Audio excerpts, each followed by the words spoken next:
கோவை மாவட்டம் அன்னூர் மற்றும் அதன் சுற்றுவட்டார பகுதிகளில் நேற்று மாலை சூறாவளி காற்றுடன் கனமழை பெய்தது. 1 மணி நேரத்திற்கு மேலாக கொட்டிய மழையால் கோடை வெயில் தணிந்து குளிர்ச்சியான சூழல் நிலவியது. கரியாம்பாளையம், குன்னத்தூர், கெம்மநாயக்கன்பாளையம் உள்ளிட்ட பகுதிகளிலும் கனமழை வெளுத்து வாங்கியது.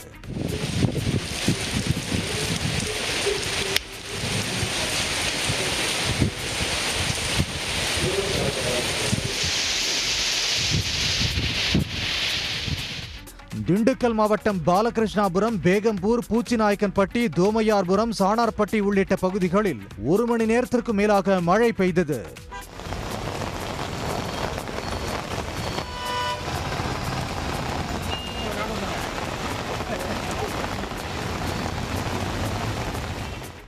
விழுப்புரம் சுற்றுவட்டார பகுதிகளான கோலியனூர், முண்டியமாக்கம் உள்ளிட்ட பகுதிகளில் நேற்று இரவு பெய்த கனமழையால் சாலையில் மழைநீர் பெருக்கெடுத்து ஓடியது. திடீர் கோடை மழையால் மக்கள் மற்றும் விவசாயிகள் மகிழ்ச்சி அடைந்துள்ளனர்.